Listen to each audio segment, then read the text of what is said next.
It's Only Sport with Martin Devlin on the platform. Brought to you by One New Zealand. Let's get connected. Devlin, Untamed.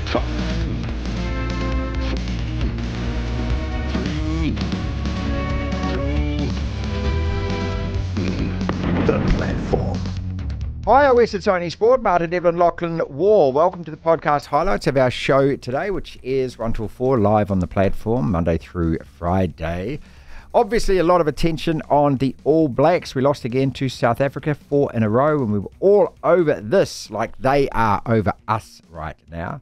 The Ranfurly Shield, Tasman creating their own slice of Shield history. To Nelson, we went to celebrate. What are the plans for that log of wood for the next few days? Plus, a big moan Monday, remembering the disgrace that not only was the way that Hawke's Bay treated the Shield last year, but that absolute BS official inquiry into the shenanigans they got up to. Rugby League, the finals are upon us. Lots of drama and upset again in the final round. Tony Kemp was on the show. US Open, last Grand Slam of the year. Superstar players and superstar people in the stands. Dave Worsley from New York. Plus, the All Whites played yesterday. Now, this team, our men's national football round ball side, was lauded and feted and celebrated as being the strongest squad ever assembled by many mainstream sports media writers before they set sail. Well, yesterday was as pathetic a display as you'd ever see.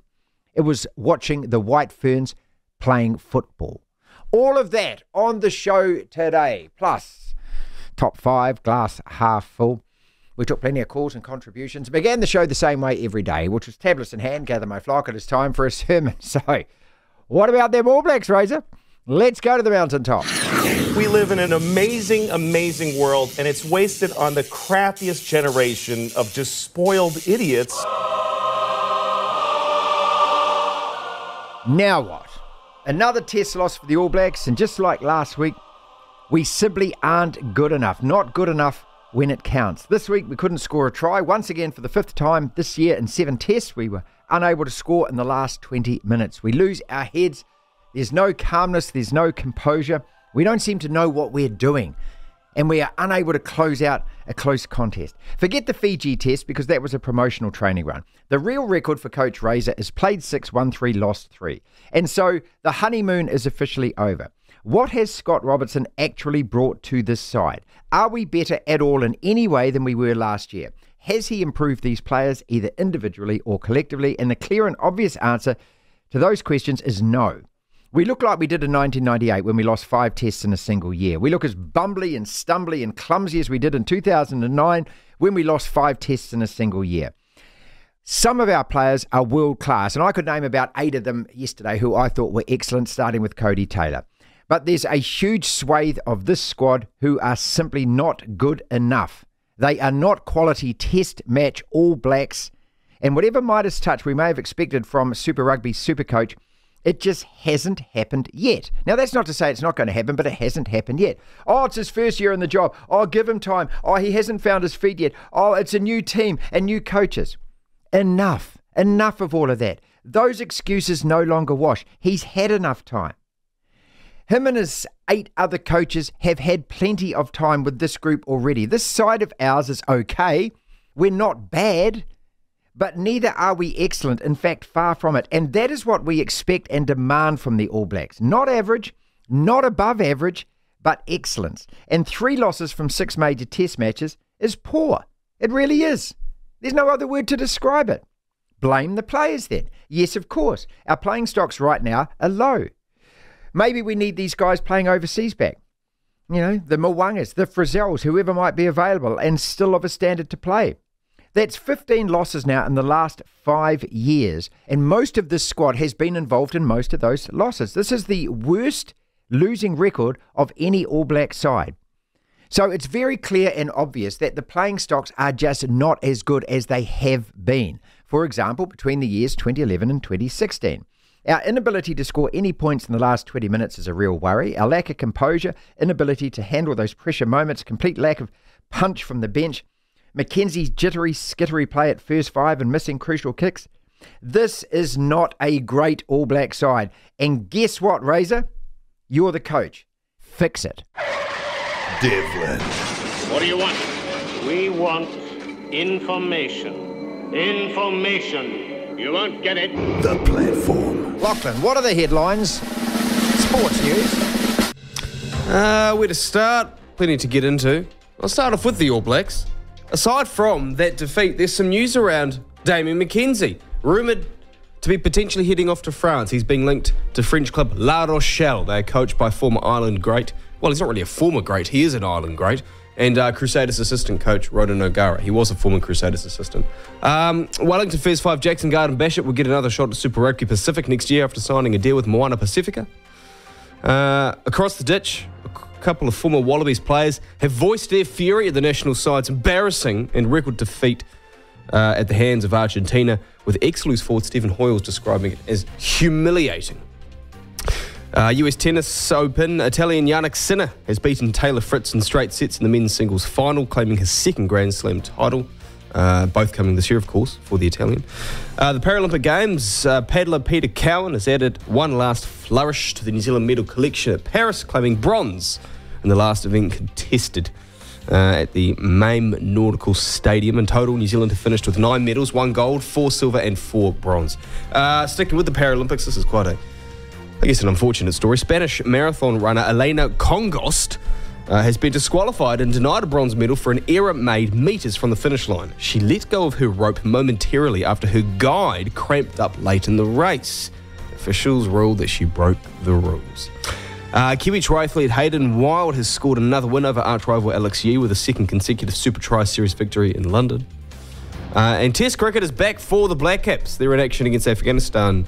Day 1 is today, getting underway at 4:30pm. This is a one-off test as well, I believe, before our series against Sri Lanka. And then, of course, we have India. That's what's making news, madam. Devlin. Oh my goodness me! The Platform. The stats aren't good, people. Not only have we lost 4 in a row to South Africa for the first time since 1949, we've lost 6 of the last 8. And in 3 of the last 4 losses, we have scored 7 points. That was in Twickett's London last year. 11 points in the World Cup final and just 12 points at Cape Town. We are in a real fug with this team. They are what we once were. Between 2012 2016, we were such an international force. We were so difficult to beat. We refused to lose. That is where the Springboks are right now. We had a triple treat on the program of post-match analysis. We went to South Africa with Philisande Sekaba, Richard Turner, the former All Black, providing a New Zealand perspective, and Chris Jones from the UK on both us and the Wallabies. Snippets and minutes of each. Congratulations to you. Your team is absolutely magnificent. To win those 2 test matches like you did, to beat us 4 times in a row, you're in a purple patch at the moment, and we can only sit back and wish it was us. Thanks, Dev. I think it's testament to the work that's been put in for quite a number of years now by this coaching staff and the coaching staff previous to this.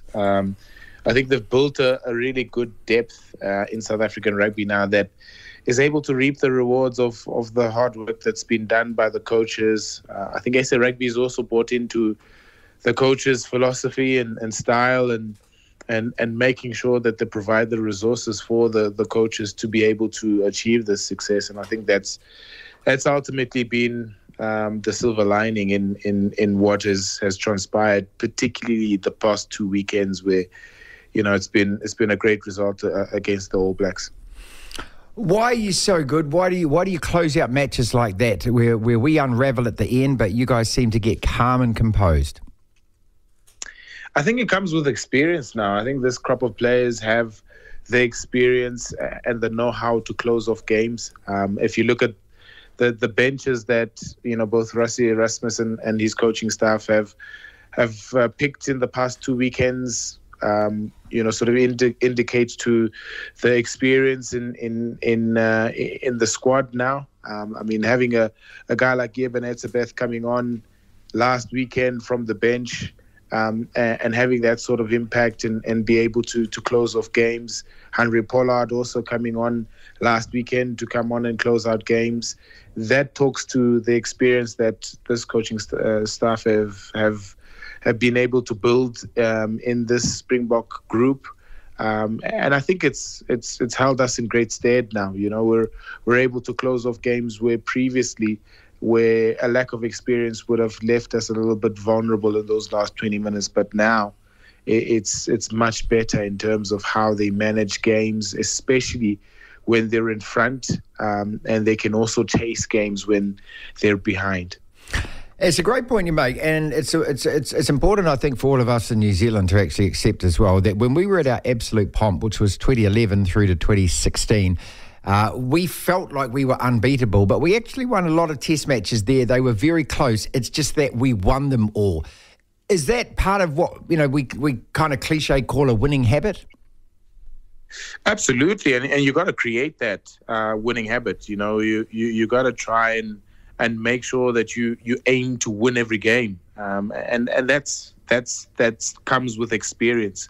I mean, you make mention of the fact that New Zealand was so good between 2011 and 2016. That if you look at the names that were in those sides, I think Jerome Kaino was still playing those days, and you look at the experience that they had in their ranks those days. They felt like they could chase games at whatever point they were behind at, and I think that is the difference now with these two sides now, is that South Africa have that belief, have that experience to be able to close out games and have the belief to close them out at a point where they probably would have lost in years gone by. So it boils down to building that experience and having that self-belief that you can close out games from whatever position you're in.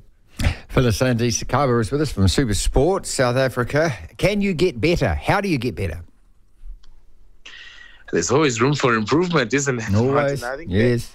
There's so much that we still learn. I think these next two test matches against Argentina are going to be crucial in terms of sort of testing the underbelly. Rassie spoke about split squads for those two test matches, one that will go to Argentina and one that will stay behind and prepare for Argentina when they come to Mbombela here in South Africa for that final round. So it's about making sure that you continue giving, you know, guys opportunities to get better, and then ultimately build a squad and a pool of players that can be able to be interchangeable whenever you need them in pressure situations. And I think that's how you can improve. And I think this squad and these players and this coaching staff realize the opportunity that they have in terms of making sure that they continue to improve going into the future. Devlin. Yes, can they do it? The platform. I don't want to be too harsh or down on the All Blacks because, but at the same time, I don't want to ever accept this team losing, Pod, and I don't want anyone to get into a mindset that it's okay to lose 3 test matches in a year, because it's not. That's unacceptable. But what we've got to accept, though, is for all of the great players we've got, and we saw 7 or 8 guys on Sunday morning who were brilliant, we've just got a fair few who aren't at that level. And I just think our playing stocks at the moment, I don't know how we improve them, but is that what the coach is meant to do? Is the coach meant to turn guys who aren't great international players into good international players? I think there's a bit of that, Marty. But there's also the ability to identify players that when you put them in a better environment, they become better players. And you know, that might sound, I don't know, patently obvious, but there are players that they get into an environment and they thrive, and I think that's the role. I 100% agree with you. You know that we certainly, when we compare ourselves to, and this is a hard thing to say, the best, who are South Africa right now. Once upon a time it was us. Right now it's not. So when we compare ourselves to the best in South Africa, and you look at their depth, we've got a lot of work to do in that area in terms of building depth of talent. So we can just be better. And again, we saw it 2 weeks in a row. So we can finish games off, in the last 20 minutes when we get ourselves in a position to win them. The real worrying trend for me, and you look for patterns, mate, don't we? And that's, as opposed to one-off performances or strange events that do happen in games, is that For 5 tests of this year so far, we haven't scored a point in the last 20 minutes. And again, that's got to come back. You've got to be looking at the coaches and saying, I don't know what you're imprinting on these guys. I don't know what influence you're having from upstairs on these guys in the last 20 minutes. Do they need coaches? Should this be down to the players to sort that out? Yeah, I think so.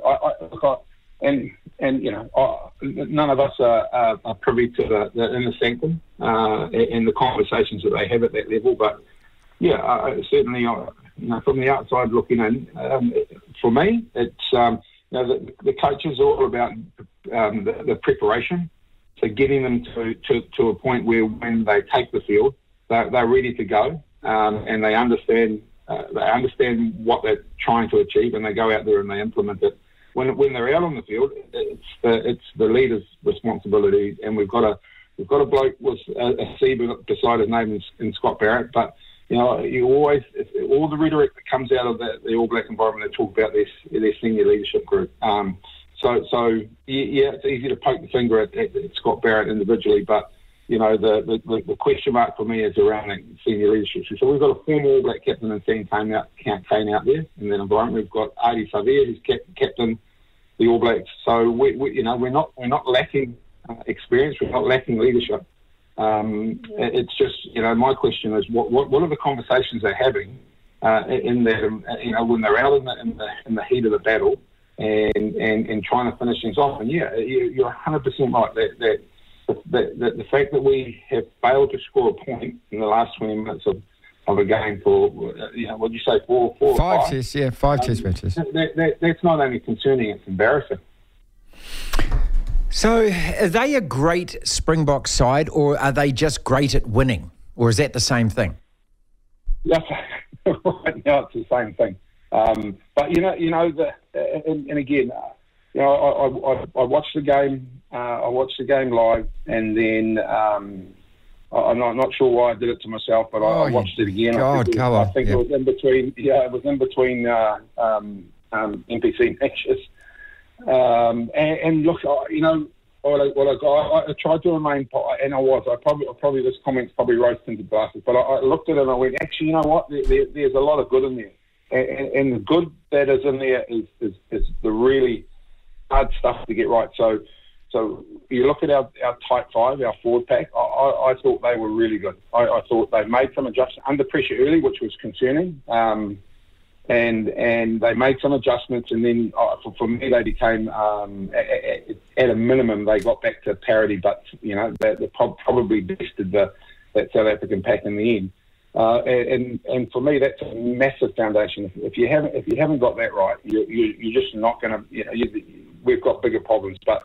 So for me, we've got a foundation, and it's tough to have that foundation. We've got it, and we've got depth in that foundation. It's plugging everything in around it.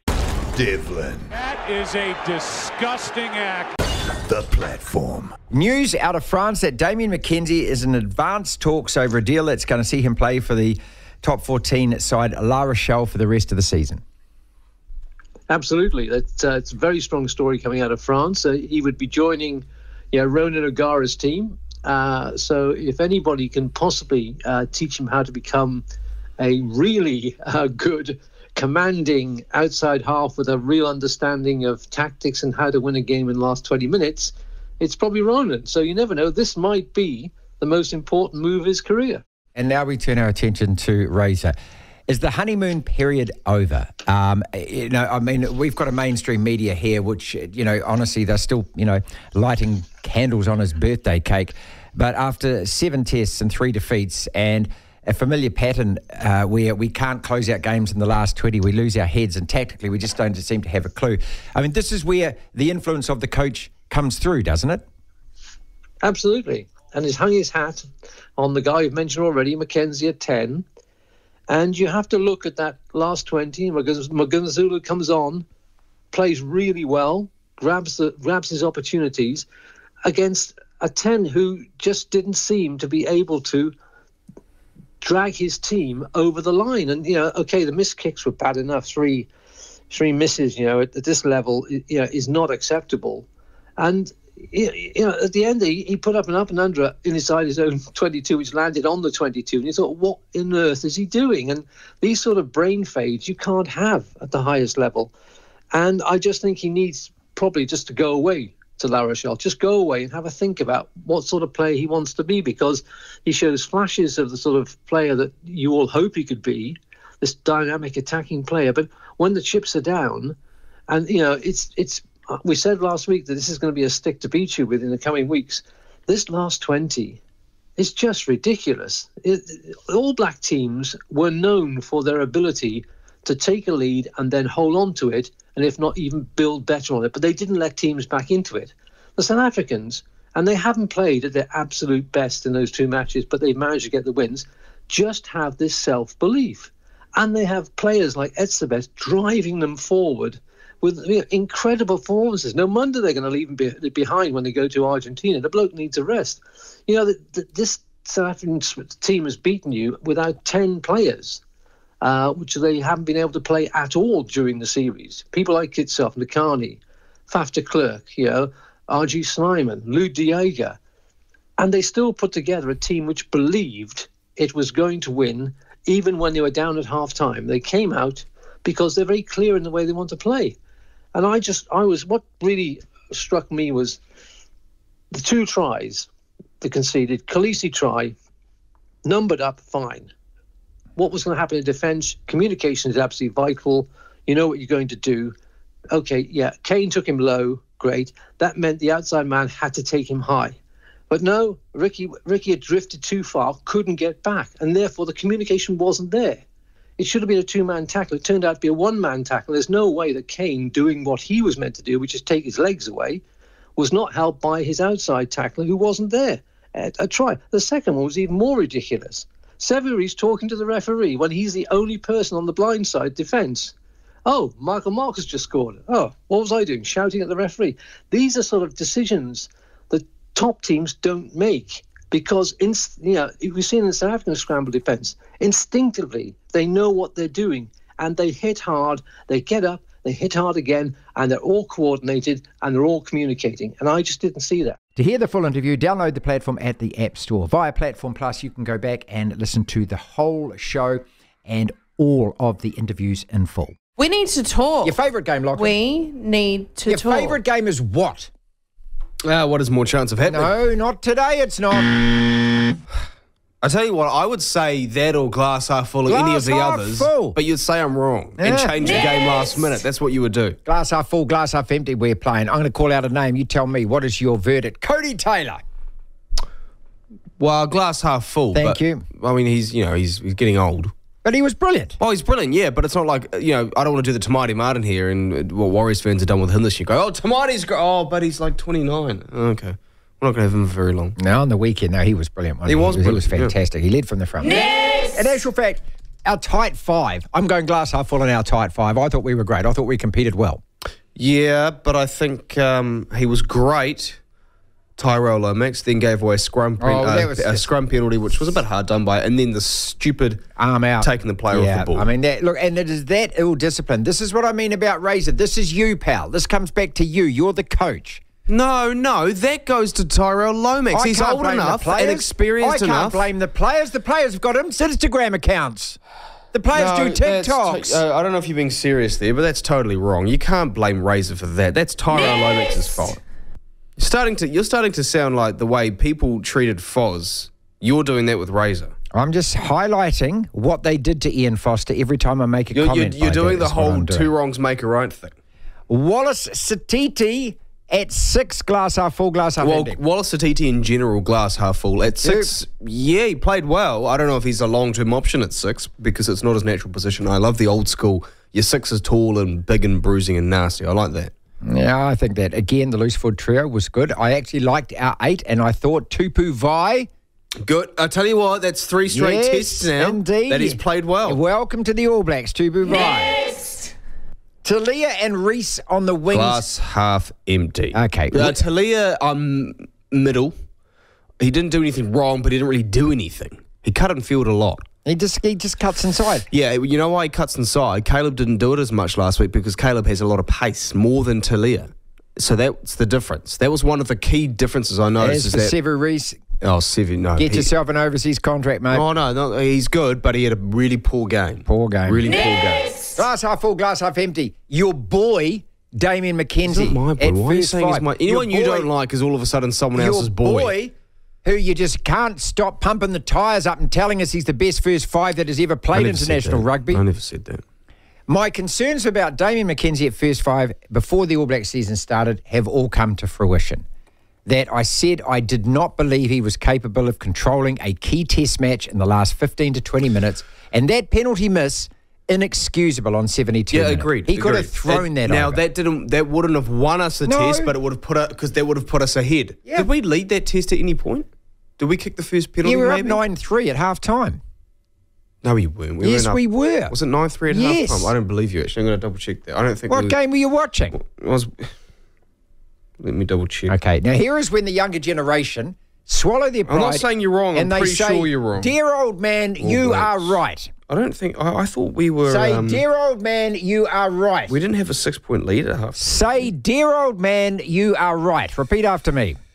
I'll say it when... yeah, you're right, sorry. Yeah. Oh, sorry, was it 9-3. my dear old man? Yeah, well, hold up. I checked, and yes, you're right. You didn't need to check. Now, no, I don't trust you. Now, with Damien McKenzie, the thing with him, yes, you said this stuff at the start of the year. All I said was, let's wait and give him an extended run at the position. He's had it. Yes, he's had it now. Sorry, Damien. Now, but...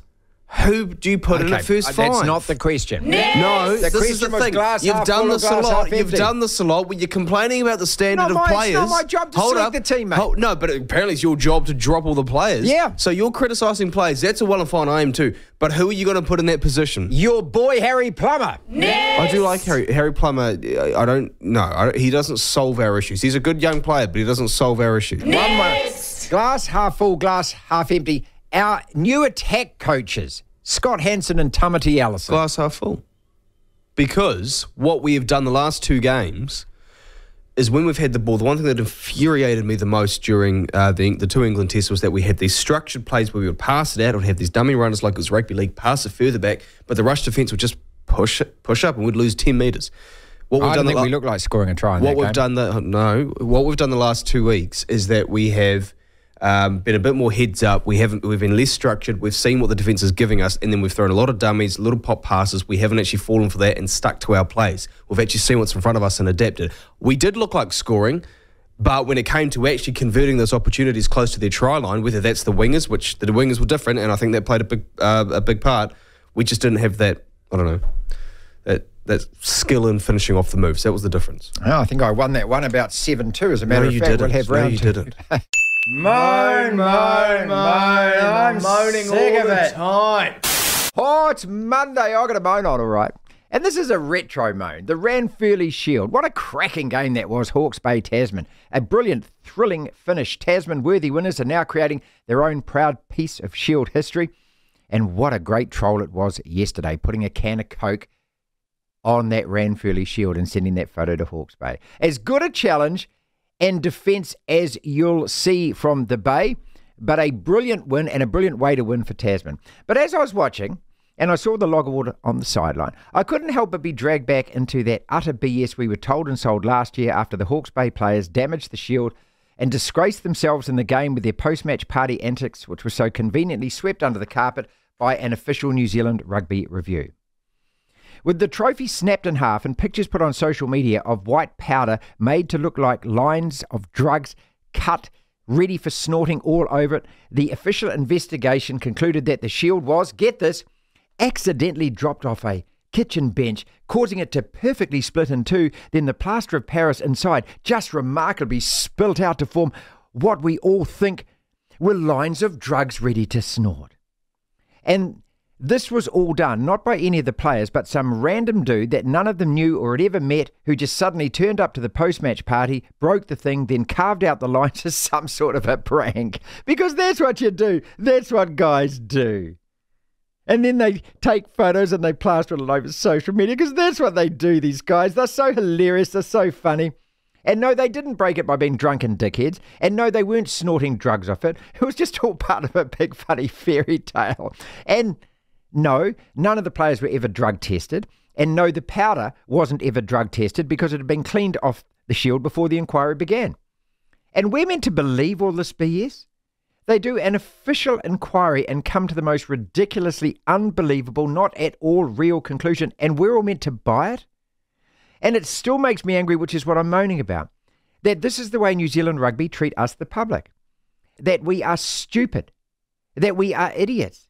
And we're so naive, of course we're going to believe the BS. So yes, a year later, it is still well worth remembering and well worth having a good old moan about. Because somebody has to. Somebody has to challenge them and challenge the narrative. And somebody has to say, stop it, mate.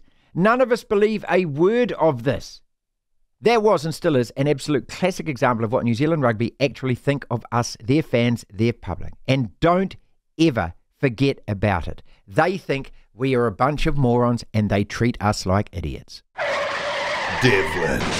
I'm as mad as hell, and I'm not going to take this anymore. The Platform. The greatest ever all-white squad assembled, the best ever team we've ever sent overseas. Oh, the hyperbole coming from the New Zealand mainstream sports media about this all-white squad assembled to play Mexico and the United States. Really?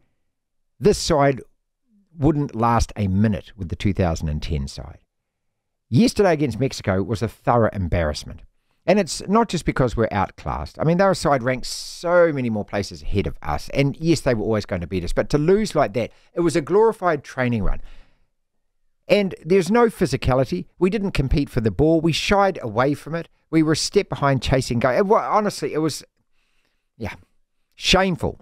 It was like watching the White Ferns play football. It really was. This was an international side that was just built up to a level that they are nowhere near. Sam Malcolmson played for the All Whites for many, many years. He was at the 1982 World Cup.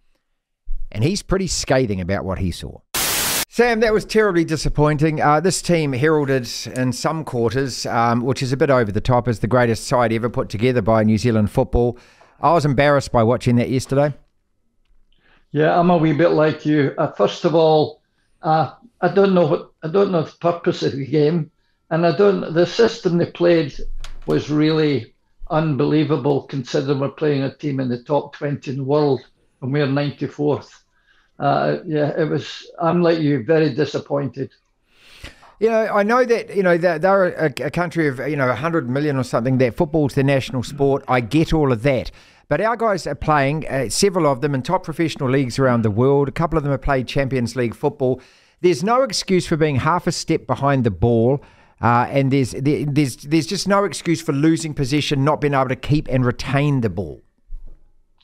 That's exactly right. And I mean, but that has to come in Darren Beasley, the Darren who I know fairly well.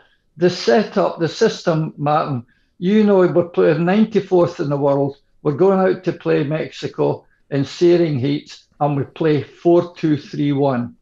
How does the three of old Garbett and Barbarouses get the ball when you're playing that? They just never see the ball against world-class opposition with only two in midfield. They were laid out to get beat. Yeah, look, and I like Darren as a person too, but this isn't about that. This is about his credentials as being an international football coach, and I just don't see how in any area this team has improved at all since they got rid of Danny Hay. Yeah, I agree. I mean, I think he was thrown in there, and I think he's got the qualities as far as understanding the game and playing the game. But unfortunately, in a lot of the media and a lot of players, ex-players, think of him as an assistant, not as the leading sort of coach. And I agree with you. Danny Hay should never have left. I don't know. I think half the fault was Danny leaving and New Zealand football. But yes, the team hasn't improved since Danny was coach. Look, we've got obviously the World Cup qualifiers, and it gets a hell of a lot easier. But playing, with all due respect, Tahiti and Vanuatu and the other Pacific Island nations isn't improving our football at all. And it's frustrating, isn't it? Because since Australia moved to the Oceania qualifiers, we've seen what it's actually done for them. Playing these kind of games, we are on a hiding to nothing. But I just kind of expect a bit more resolve from our team. We've always been gritty. We've always been competitive, and we've always been physically competitive. And we weren't even... I just don't even think we were near winning a 50-50 ball all game. That's what gutted me the most. Yeah, we seem to try to play pretty football and match it with these teams, and we cannot. And as you rightly say, people say how great this team is and what they're doing, but they are, to me, I think of the 2010 team. They to me had more steel, more battle in them, and it's shown by the game. Mexico had 13 shots, New Zealand had 2. Mexico had 6 shots on goal, and we had none. I mean, that tells a story. You're not going to, you know yourself, Martin, you're not going to win games unless you score goals. Well, you've got to take shots to score goals, and you've got to get goals. Right. Look, it's always been a problem, hasn't it? But again, I just wonder whether or not this team believes its own press a little too much, or that those who write about them actually don't have a clue about the game at all. Because, labelling them that, it's like labelling our cricket team when we went to Australia a few years back as the greatest to leave our shores, and Australia just humiliated us. Get some results first before you start putting these highfalutin name associations to a football team. I totally agree. We don't deserve to be there. We're getting write-ups about how good these players are and what positions they're playing. And this is the best sort of centre forward we've had ever in New Zealand colours. And then it's the setup is great. And we've got Stamenic, who's the best midfield player who's ever played for New Zealand. Well, you've got to get results. You've got to go out there and play. And I don't think, you and I have talked about this many times, you've got, until we're in the Asian conference, Martin, I mean, you and I could get a game against to play these people as in Tonga and countries like that. You know that. You could pick 11. You could pick 11 people from Auckland to go and sort of play for New Zealand against Tonga, Samoa, and Fiji, because they're not footballing countries. And we're playing in a footballing backwater. The Tight Five. Let's talk about the Wallabies, though. Joe Schmidt. So it was Dave Rennie's fault. It was Robbie Deans' fault. It was Eddie Jones' fault. Or are they just a rubbish rugby nation right now?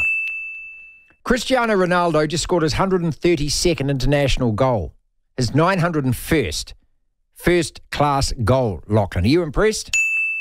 Black Caps versus Afghanistan this afternoon, 4:30 p.m. Did you see the trophy presentation ceremony? Good God, it was like the King's coronation. We're playing Afghanistan in a test match. Huh? US Open tennis. Yannick Sinner. Is he the best player in the world right now, or do you still lean towards Alcaraz? NRL last 8. Are there any upsets coming? We'll talk to Tony Kemp about this after 3 o'clock. But in the final round, the bloody finals this weekend, Lachlan. Shield Challenger impressed. And Mackenzie going off to play in France. Let's just quickly deal with that one to start with.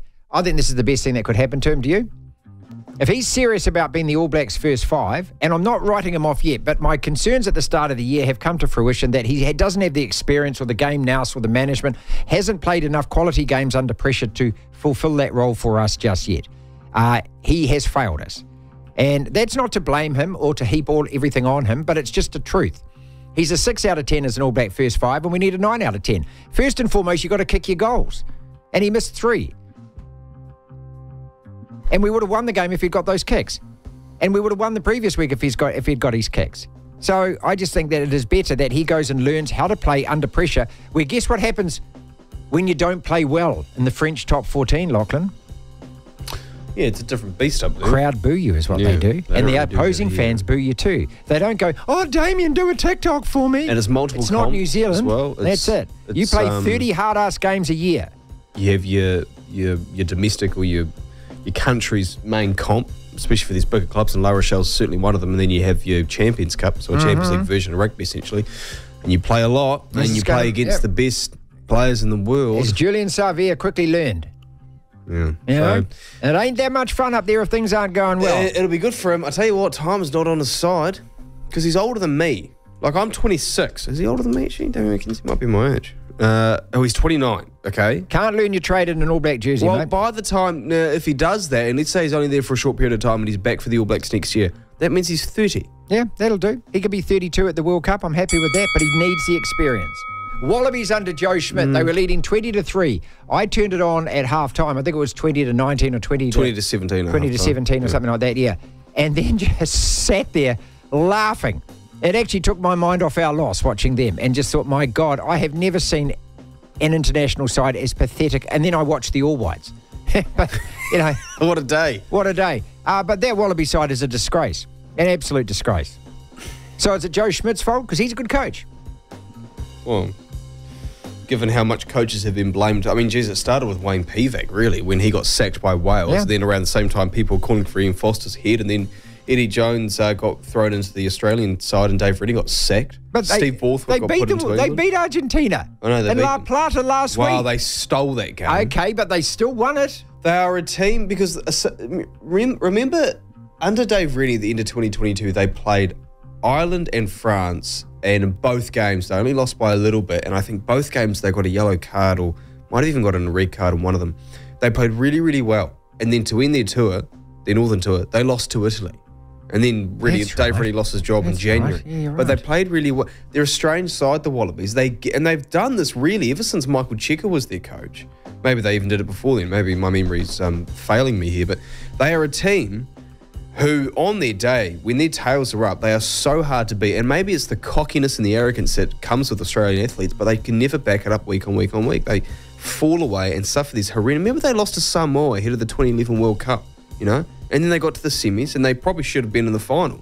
They were probably the second best side of that tournament, but based on the draw, they they had to play us in the semis. So they've always been this kind of team. That, though, was a new level and a new low.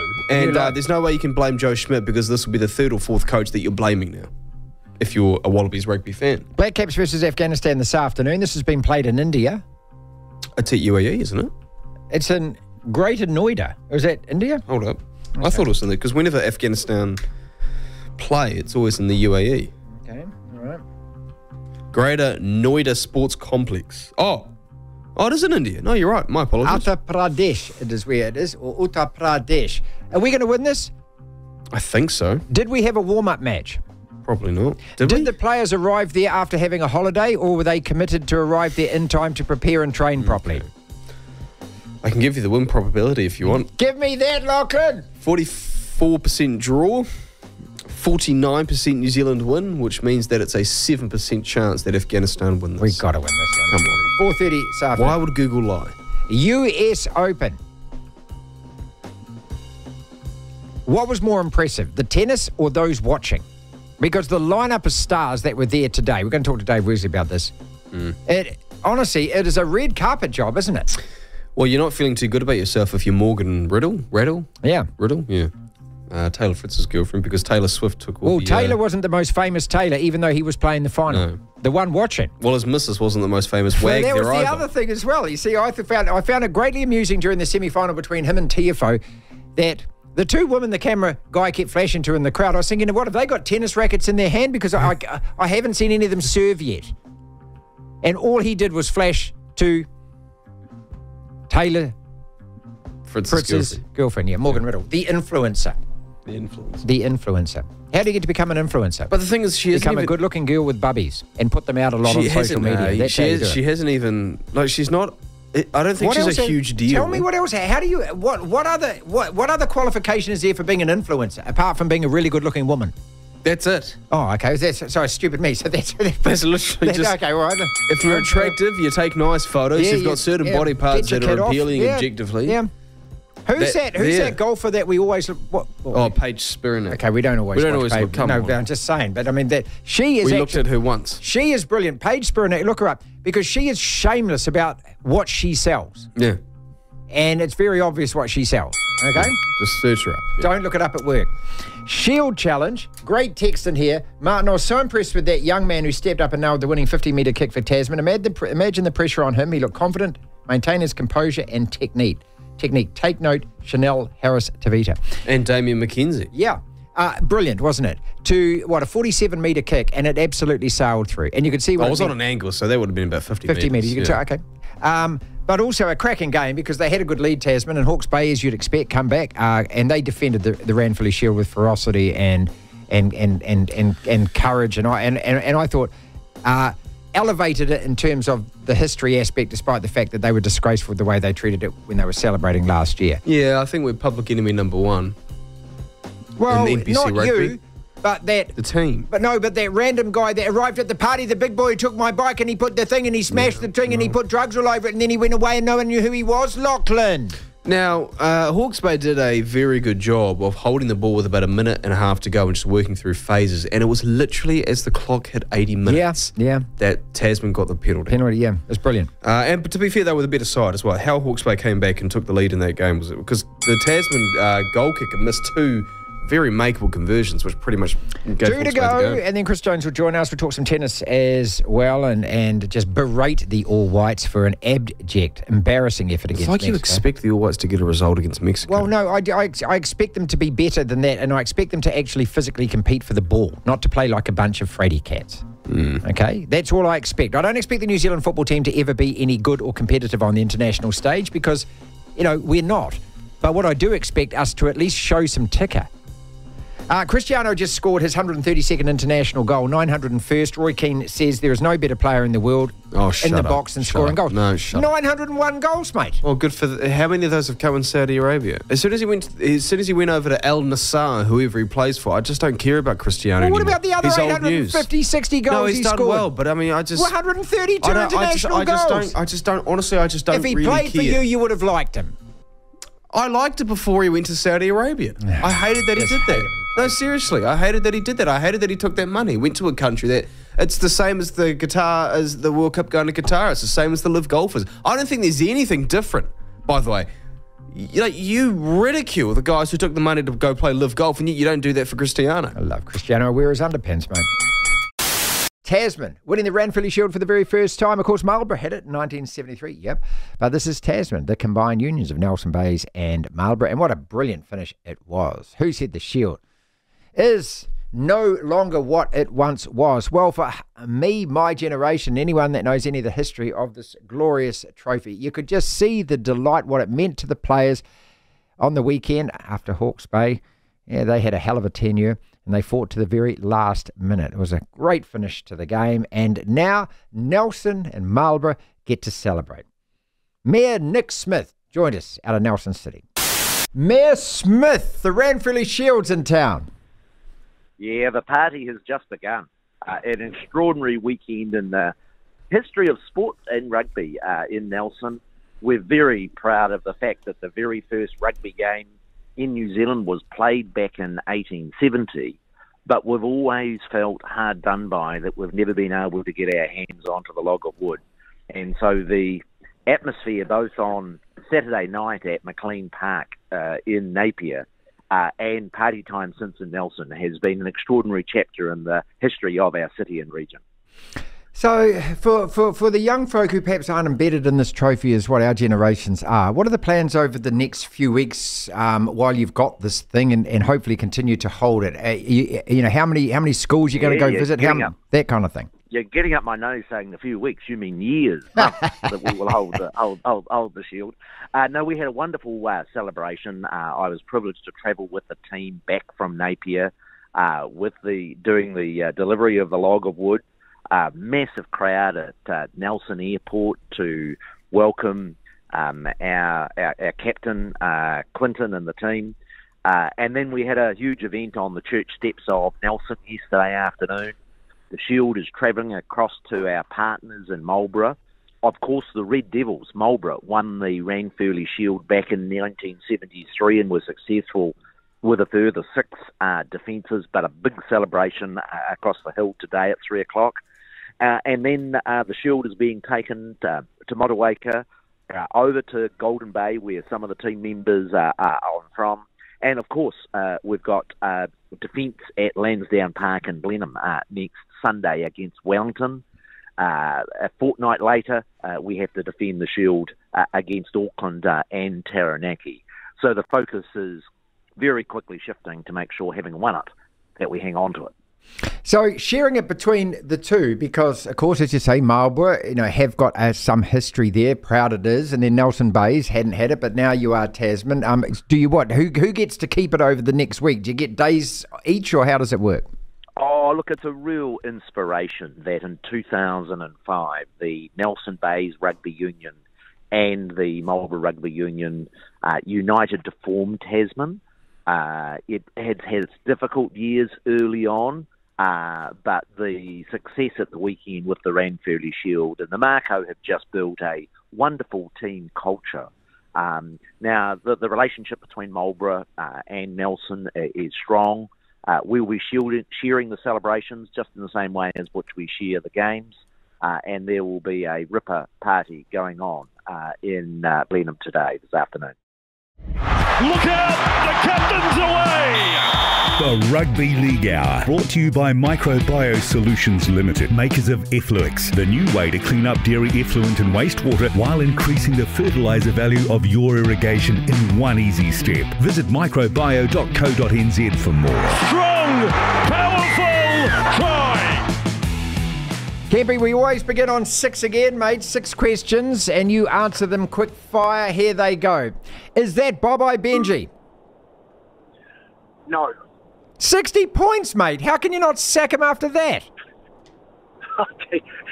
You don't just sack them, Marty, after giving up 60 points in your last game of the year. Look, I love the way that he talked about bringing these young blokes through, and it wasn't about him. So I think he gets another go for it. If he wasn't your mate, would you be saying that? Well, look, I just think you're pulling the trigger too early, Marty. A little bit like the Warriors and the Broncos fans thinking you're going to make the 4 at the beginning of the year. Just leave him alone. He'll go around for another season. Should Kevin Walters be retained as the Broncos coach after they take a 50-pointer?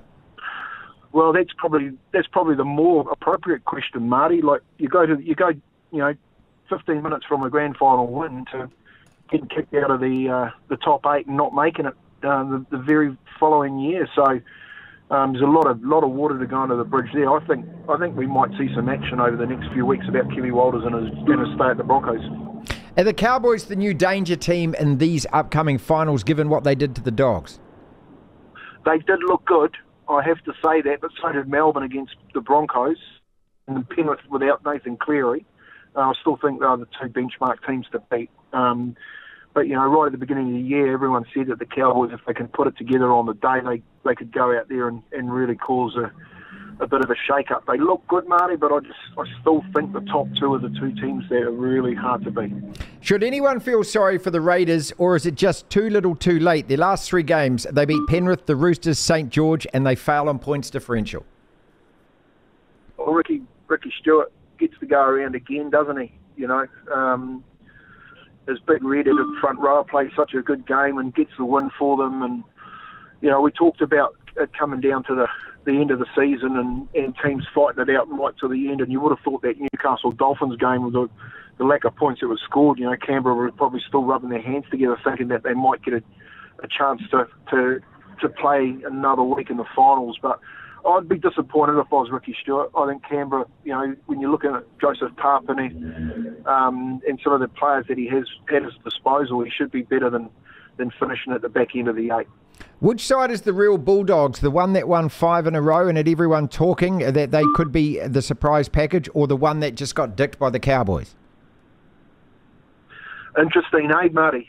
Like it is, I actually thought that Canterbury come out and put a hell of a lot better effort than that together than they did against the Cowboys. And the Cowboys, you just know that they can come out and play that type of football. So you've got to be careful. You're a week out from the finals. Everyone's sort of making sure that they're injury free and they're going to be playing finals football. So can they come around and turn the corner? They get a home semi-final against Manly, I think it is, Canterbury. Yep. Got a hell of a way to make it through the semis, having been out for a while, and a hell of a game with Manly, themselves struggling.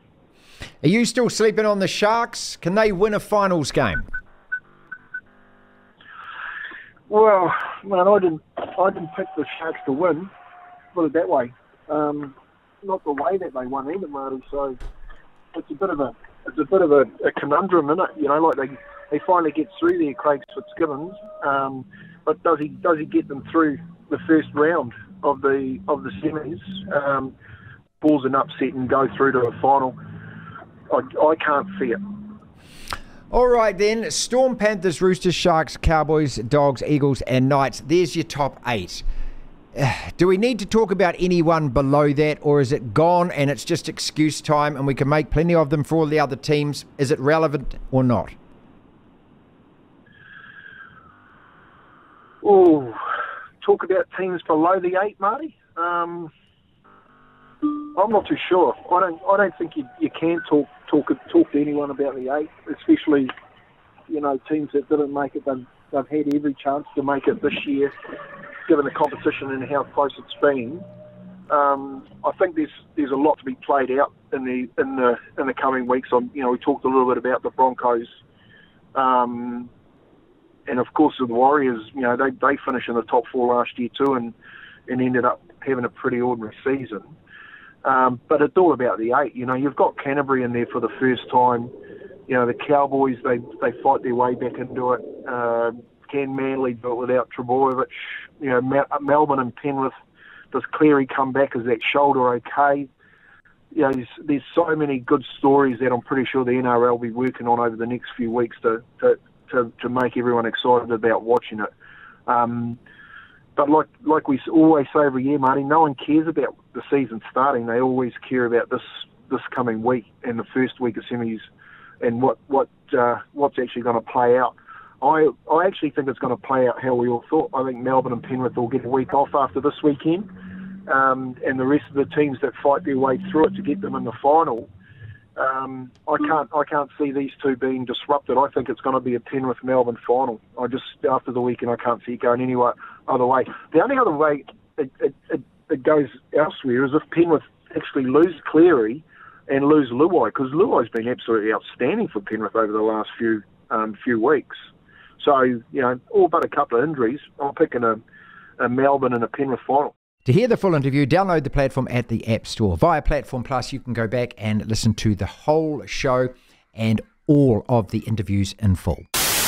That's our podcast for today. Thank you so much for listening. If you want to listen to the entire show, 1 till 4, Monday to Friday, download the Platform app, and via Platform Plus, you can go back and listen to whatever shows over however many weeks at your leisure, at your listening pleasure. Platform Plus. First thing to do, though, is download the Platform app. Devlin. The Platform. It's only sport with Martin Devlin on The Platform. Brought to you by One New Zealand. Let's get connected.